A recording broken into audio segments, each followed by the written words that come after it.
So, you're thinking about a home renovation. Awesome. But right away, you're hit with a huge choice. Do you go with a massive national company or a small local contractor? Well, today we're going to dive into a guide that argues pretty passionately that there is a clear winner if you want to get the home of your dreams without all the headaches. Let's see what it has to say. You know the feeling, right? You call for a quote, and you wait. You get bounced around from department to department. You feel less like a person they want to help, and more like just another ticket in their system. If that sounds familiar, you are definitely not alone. And the source we're looking at today says that feeling, it isn't just in your head. It's a real symptom of a much bigger problem. But it argues there's a better way to do this whole renovation thing, a way that actually puts the focus back on you and your vision. Okay, so to really get what the solution is, we first have to understand the problem they're talking about. So let's start with their breakdown of what it's like dealing with a big company. You know what's really interesting here is the word they use, factories.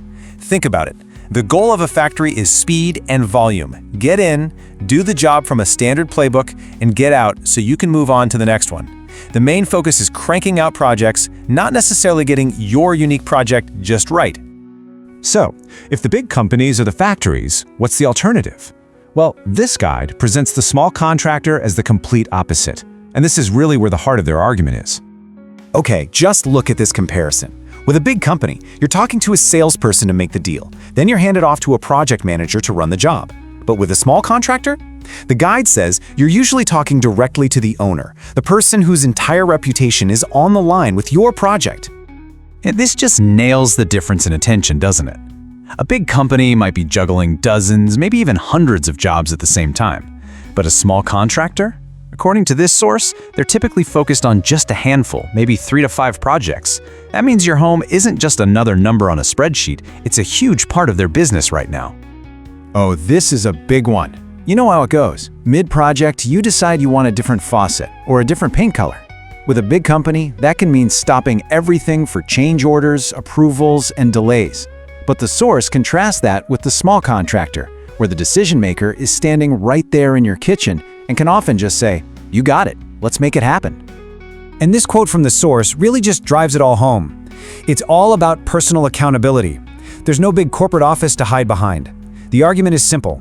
When the owner's actual name is on the side of that truck, their personal reputation is parked right there in your driveway every single day.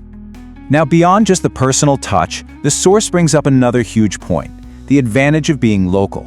And this isn't just about being nearby, it's about having real, on-the-ground expertise that you just can't get otherwise. For example, this source is from Orlando, Florida. A local contractor there just knows which materials are going to survive that crazy humidity. They're experts in the latest hurricane codes, and yeah, they've probably seen the weird, quirky wiring in your 1970s house 100 times before. That's a level of knowledge a national chain flying someone in just won't have. And here's the kicker. It's like a built-in quality control system. In a small community, word gets around fast.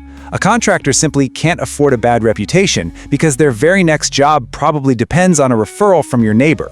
The guide argues that this kind of community pressure is often way more powerful than any corporate warranty.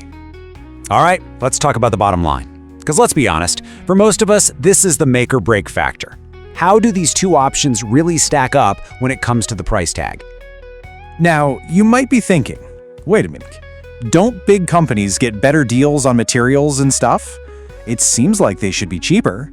But the source points to one huge factor that totally flips that equation. And that factor is corporate overhead. When you hire a big company, you're not just paying for the lumber and the labor for your kitchen. You're helping pay for their fancy corporate headquarters, their huge marketing department, their regional managers, all things that have nothing directly to do with your project. A small contractor, they're a much leaner operation. So according to the source, this table pretty much sums up the entire argument. When you look at everything from price and how long it takes to communication and getting personal attention, it concludes that the small local contractor consistently comes out ahead. It paints a really clear picture where you're actually paying less for a more personal, more efficient service. So, if you're finding this argument convincing, the obvious next question is, okay, how do I actually find a good one? Well, the source offers a pretty simple guide for checking out any pro you're thinking of hiring. And here it is, the big takeaway, a simple 4-point checklist. First, ask your neighbors who they've used and trusted. Second, ask to see their recent work, like in person. Third, get everything in writing. The estimate, the timeline, all of it. And finally, and this is crucial, ask, who specifically is going to be in my house doing the work? This makes sure you're getting the expert you hired, not just some random crew they subcontracted out. And that brings us to the final question, which kind of challenges that old idea that bigger is always better. Based on this guide's breakdown, the best contractor for your home might not be the one with the most commercials, but the local pro whose name is on the truck. It's definitely something to think about. Thanks for tuning in.